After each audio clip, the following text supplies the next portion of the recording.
يا أيها المشتاقون بنور جماله بلغ العلا بكماله كشف الدجى بجماله حسنت جميع خصاله صلوا عليه وآله وأصحابه وأزواجه وأولاده وإتراته وذرياته وشفتين محمد صلی اللہ علیہ وآلہ وآصحابہ وبارک وسلم تسلیما کثیرا کثیرا مولاي صل وسلم دائما أبدا على حبيبك خير الخلق كلهم هو الحبيب الذي ترجى شفاعته لكل حول من الأهوال مقتهم مولاي صل وسلم دائما أبدا على حبيبك خير الخلق كلهم الصلاة والسلام عليك يا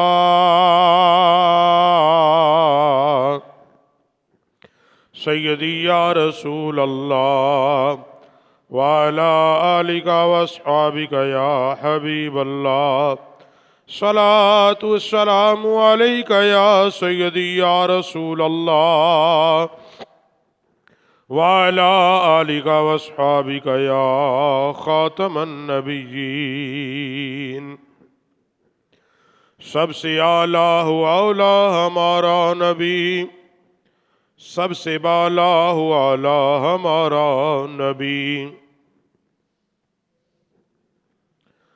خلق سے اولیاء اولیاء سے رسول اور سب رسولوں سے اعلیٰ ہمارا نبی کرن و بدلی رسولوں کی ہوتی رہی کرن و بدلی رسولوں کی ہوتی رہی چاند بن کے نکلا ہمارا نبی سب سے اعلیٰ ہو اولا ہمارا نبی سب سے بالا ہو اعلیٰ ہمارا نبی کون دیتا ہے دینے کو منہ چاہیے کون دیتا ہے دینے کو منہ چاہیے دینے والا ہے سچا ہمارا نبی چمک تجھ سے پاتے ہیں سب پانے والے میرا دل بھی چمکا دے چمکانے والے چمک تجھ سے پاتے ہیں سب پانے والے میرا دل بھی چمکا دے چمکانے والے تو زندہ ہے واللہ تو زندہ ہے واللہ میری چشم عالم سے چھپ جانے والے تو زندہ ہے واللہ تو زندہ ہے واللہ میری چشم عالم سے چھپ جانے والے تیرا کھائیں تیرے غلاموں سے الجھیں تیرا کھائیں تیرے غلاموں سے الجھیں یہ عجب ہے کھانے غرانے والے انہیں جانا انہیں مانا نہ رکھا غیر سے کام انہیں جانا انہیں مانا نہ رکھا غیر سے کام للہ الحمد کہ میں دنیا سے مسلمان گیا محمد کی محبت دین حق کی شرط اول ہے محمد کی محبت دین حق کی شرط اول ہے گر ہو اسی میں خامی تو سب کچھ نامکمل ہے سب سے اعلیٰ ہو اولا ہمارا نبی سب سے بالا ہو اعلیٰ ہمارا نبی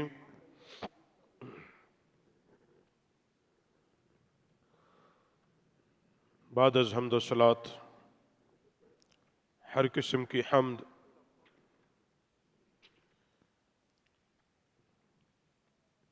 ساری تعریفیں اس اللہ وحدہ لا شریک جو ساری کائنات کا حقیقی خالق مالک اور رازق پروردگار عالم ہے درود و سلام ان گنت و بے شمار امام الانبیاء سید سروراں ہادی کل محبوب کل ختم الرسل تیرے اور میرے لجپال عظیم کریم رحیم پیغمبر صلی اللہ علیہ وآلہ وسلم کی بارگاہ اقدس میں ہدیہ درود و سلام۔ حضرات گرامی قدر، یہ مہینہ معراج شریف کا بابرکت مہینہ ہے۔ اسی نسبت سے قرآن پاک کی آیات مقدسہ سماعت فرمائیں۔ 15واں پارہ سورہ بنی اسرائیل،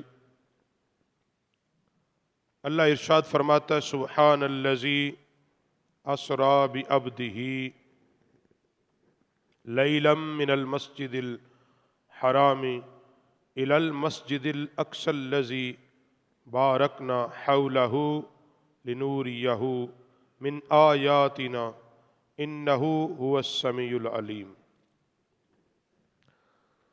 ارشاد فرمایا کہ سبحان الذی، سبحان پاک ہے وہ ذات۔ سبحان ایک تسبیح ہے، اللہ کی پاکیزگی اور طہارت کو بیان کیا گیا۔ الذی، وہ ذات، اسرا، جس نے سیر کرائی، بعبدہ، اپنے بندہ خاص کو، لیلم، رات کے حصے میں، من المسجد الحرام، مسجد حرام سے، الی المسجد الاقصی الذی، مسجد اقصی، بارکنا حولہ لنوریہ، جس کے گردا گرد ہم نے برکت رکھی ہے اور ہم اسے اپنی عظیم نشانیاں دکھائیں۔ انہ هو السمیع البصیر، بے شک وہی سنتا اور وہی جانتا ہے۔ پاک ہے وہ ذات، یہاں اللہ نے خود ایک دعویٰ کیا ہے کہ بعد میں جو گفتگو ہے اس سے پہلے اللہ نے اپنی ذات کو بیان کیا ہے، اپنی پاکیزگی، اپنی طہارت، اپنی وحدانیت کو بیان کیا ہے کہ سبحان، جو ہر عیب سے پاک ہے، وہ خدا جو ہر عیب سے پاک ہے، جو کسی کے ماتحت نہیں ہے، کیونکہ اللہ کی ذات سب سے اعلیٰ ہے۔ وہ خدا جو پاک ہے، اسرا، اس نے سیر کرائی۔ علماء نے لکھا اسرا اصل میں آتا ہی اس لیے ہے کہ جو سیر رات کو کرائی جائے اس کے لیے اسرا کہا جاتا ہے۔ یہ مفسرین نے لکھا ہے اس بات کو کہ جو سیر رات کو کرائی جائے اس کے لیے اسرا، مگر یہاں اللہ رب العالمین نے فرمایا بعبدہ، اپنے بندہ خاص کو۔ سیر کس کو کرائی؟ اپنے بندہ خاص کو۔ کون سا بندہ خاص؟ جب نبی پاک صلی اللہ علیہ وسلم سے اللہ کریم نے فرمایا کہ اے محبوب صلی اللہ علیہ وسلم، آپ کس بات پر فخر فرماتے ہیں؟ یعنی اللہ محبوب سے پوچھتا ہے کہ آپ کس بات پر فخر کرتے ہیں؟ نبی علیہ السلام نے فرمایا اے اللہ، میں اس بات پر فخر کرتا ہوں کہ میرے رب نے مجھے اپنا بندہ خاص کہا ہے۔ مجھے اس بات پر فخر ہے کہ اللہ نے مجھے ابدیت خاص عطا فرمائی ہے۔ یعنی نبی پاک صلی اللہ علیہ وسلم بھی اس بات پر فخر کر رہے ہیں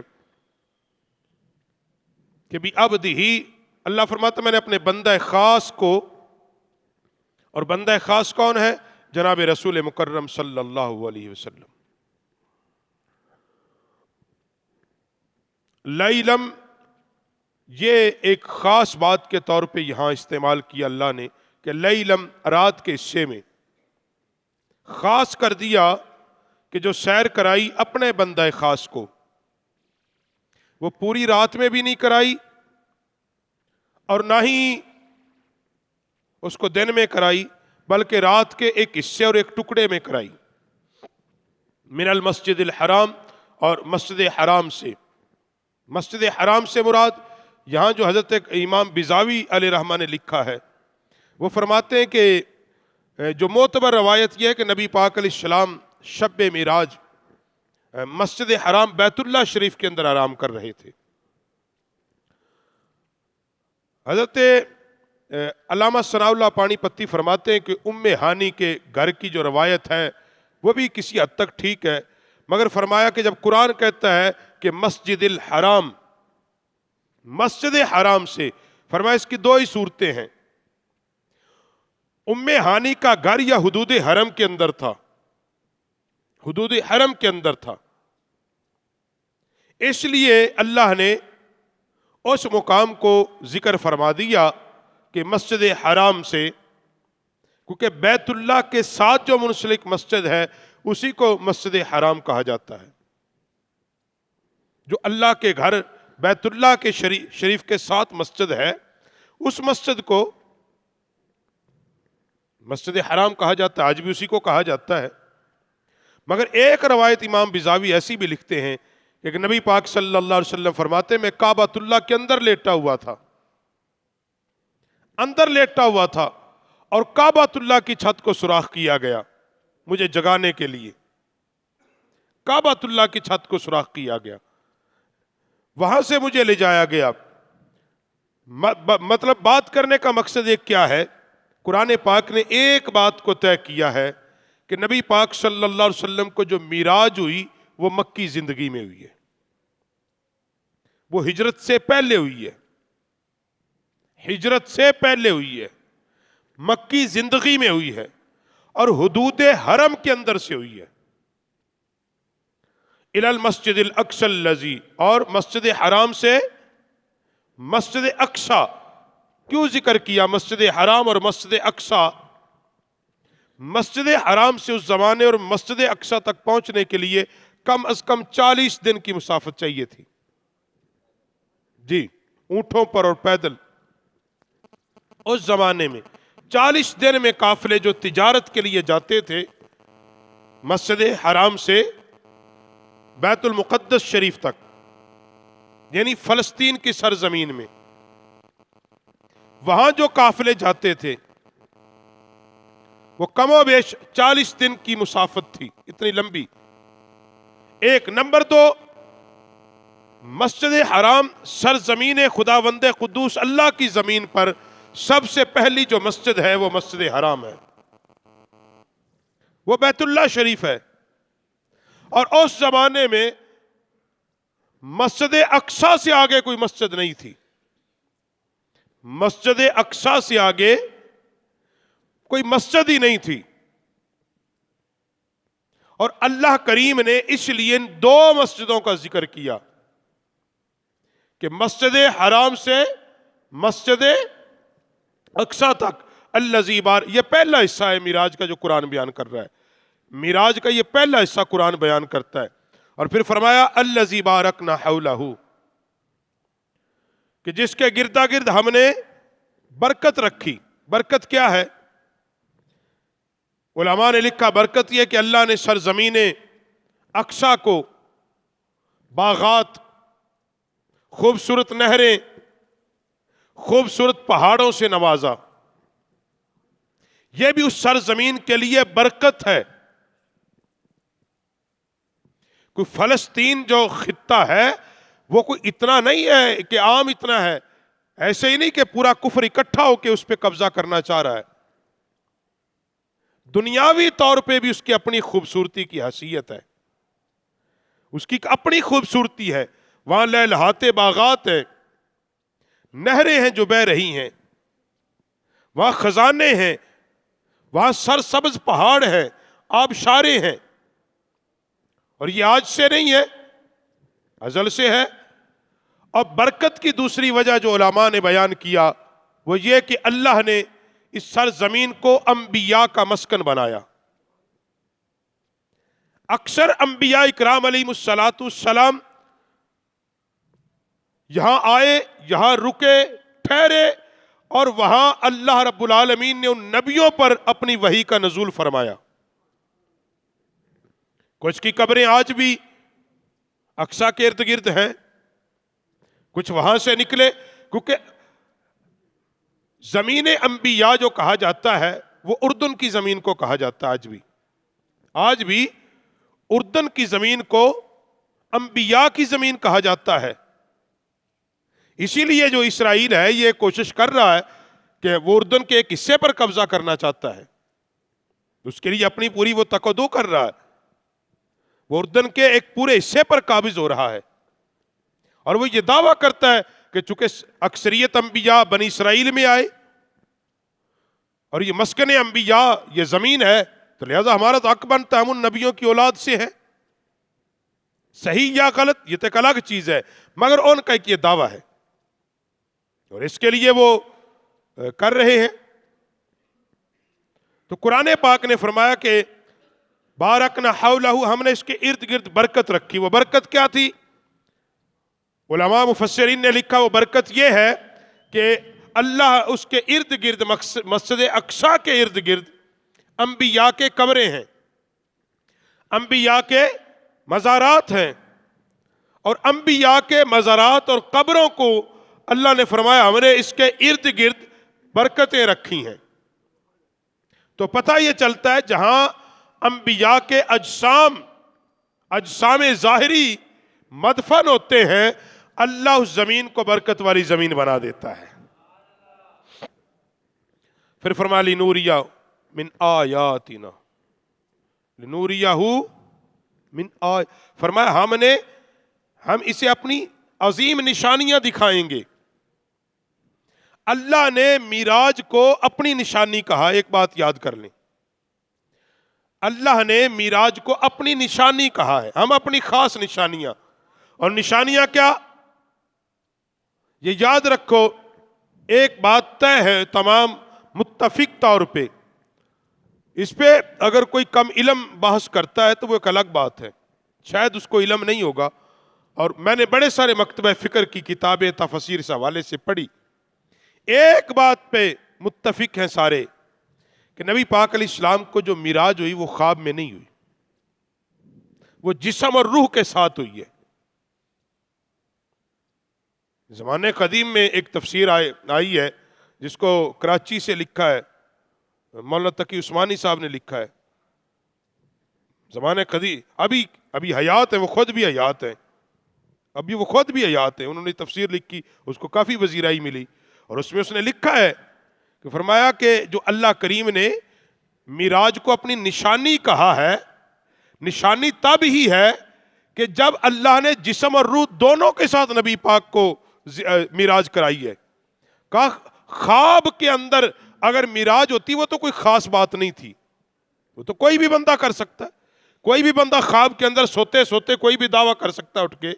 جو نبی پاک صلی اللہ علیہ وسلم نے صبح اٹھ کے یہ لوگوں کو بتایا تھا کہ اللہ نے مجھے معراج کرائی، اگر خواب کی بات ہوتی کوئی تعجب نہ کرتا، پھر تو تعجب کی بات ہی کوئی نہیں تھی۔ کہ کافروں کا نبی پاک علیہ السلام کی بات پر تعجب کرنا یہ اس بات کی دلیل تھا کہ اللہ نے مصطفیٰ کو جسم و روح دونوں کے ساتھ معراج کرائی ہے۔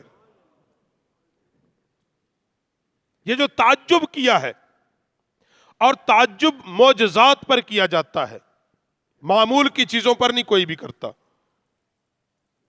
معمول کی کوئی بھی آپ کام کریں اس پہ تو کوئی بندہ تعجب نہیں کرے گا، اس پہ ٹھیک ہے یہ کر سکتا تھا۔ ایسا کوئی کام کریں جو لوگوں کی عقل کے اندر نہ آئے، فہم و فراست کے اندر نہ آئے، کوئی عام بندہ کرے اس کو کرامت کہتے ہیں، مگر انبیاء علیہم السلام کہ دستے رحمت سے کوئی کام ہو جائے ایسا تو اس کو معجزہ کہتے ہیں، اس کو معجزہ کہتے ہیں۔ اور فرمایا لنوریہ من آیاتنا، اپنی عظیم نشانی ہم اس کو دکھائیں۔ اس لیے ہم نے معراج جو کرائی، اللہ فرماتا ہے جو معراج ہم نے مصطفیٰ کو کرایا ہے وہ اس لیے کرایا ہم اس کو اپنی قدرت کی نشانیاں دکھا دیں، اپنے قدرت کے معجزات دکھا دیں۔ انہ هو السمیع البصیر، اللہ سنتا بھی ہے اور دیکھتا بھی ہے، اللہ سنتا بھی ہے، اور کیونکہ اللہ تو ساری کائنات کا سننے والا ہے اور ساری کائنات کو دیکھنے والا ہے۔ یہ کوئی بلیم، یہ کوئی یہ نہ کرے کہ شاید اللہ دیکھ رہا تھا اللہ نے اس لیے آخر میں شروع میں اپنی تسبیح، اپنی پاکیزگی کو بیان کیا، اور آیت کا جب اختتام ہوا اللہ نے اپنی صفات کا ذکر کیا۔ پہلے کہا پاک ہے وہ رب، اور آخر میں کہا هو السمیع البصیر، اللہ تو سنتا بھی ہے، جانتا بھی ہے، دیکھتا بھی ہے۔ اللہ کو تو ضرورت نہیں تھی کہ چل پھر کے دنیا کو دیکھے، اللہ نے تو اپنے حبیب کو دکھائی ہے، اس لیے کہ میں نے اپنے حبیب کو ساری کائنات کے لیے نبی بنا کر بھیجا ہے۔ ساری کائنات، ساری خدائی کا ہادی اور ساری خدائی کے لیے نبوت اور رسالت دے کر بھیجا ہے، جس نے ساری کائنات کو ہدایت دینی ہے، اور ہدایت کا سر چشمہ جس کو بنایا ہے میں نے اسی کو ساری کائنات بھی دکھائی ہے۔ کیونکہ نبی پاک علیہ السلام کو اللہ نے آخری نبی بنایا، اور پھر صرف انسانوں کے لیے نہیں بنایا۔ آپ کو کرۂ ارض، جو کچھ زمین میں ہے، جو کچھ آسمانوں میں ہے، ہر چیز کے لیے اللہ نے نبی پاک علیہ السلام کو پیغمبر بنا کے بھیجا ہے۔ تمام چیزوں کے لیے رسول اللہ صلی اللہ علیہ وسلم کو نبوت عطا فرمائی گئی ہے۔ تمام کائنات کو اس بات کا پابند بنایا گیا ہے کہ تم سب نے رسول اکرم صلی اللہ علیہ وسلم پر ایمان لانا ہے۔ اس لیے نبی پاک صلی اللہ علیہ وآلہ وسلم کو یہ معراج کرائی، اور پھر فرمایا کہ ہم نے مسجد اقصی کا جو ذکر خاص کیا گیا، اور اس کے امام بزاوی لکھتے فرماتے اس میں تعجب کی بات کیا ہے کہ لوگ کہتے ہیں یہ کیسے ہو گیا، رات کی رات میں حضور گئے بھی، آئے بھی، سیر بھی کر لی، مقام سدرہ اس سے آگے یہ ساری سیر بھی کر لی، یہ کیسے ممکن ہو گیا؟ تو یہ تو ناممکن چیز تھی۔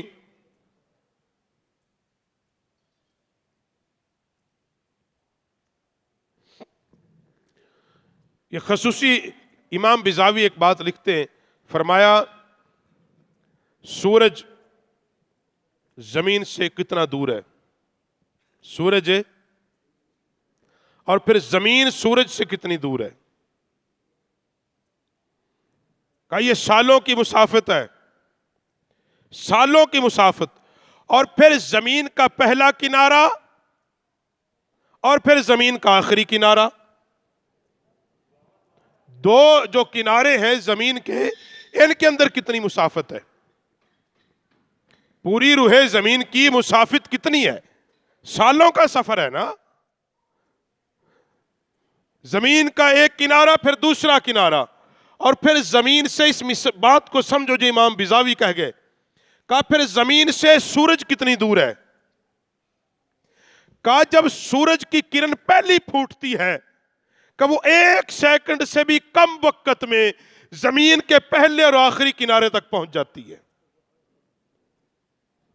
کہا جو رب کائنات ایک سورج کی روشنی کو اتنی طاقت اور بساط دے رہا ہے، کیونکہ سورج بھی تو اللہ کی طاقت، اللہ کی توفیق سے چمک رہا ہے نا، اللہ کی مرضی سے چمک رہا ہے نا، اللہ کے حکم سے چمک رہا ہے نا۔ فرمایا جو سورج ایک لمحے میں اپنی کرن کو آسمان سے زمین پر پھینکتا ہے اور پھر زمین کے چاروں کونوں کو روشن کر دیتا ہے، کہا وہ جو رب سورج کی روشنی کو اتنی طاقت دیتا ہے، وہ اللہ محمد کی ذات کو بھی اتنی طاقت عطا کر سکتا ہے۔ اس میں آپ نے پھر ایک علم کلام کی، یہ بات شاید آپ کی سمجھ میں نہ آئے، یہ ایک علم کلام کا موضوع ہے، یہاں سے سائنسدانوں نے چیزیں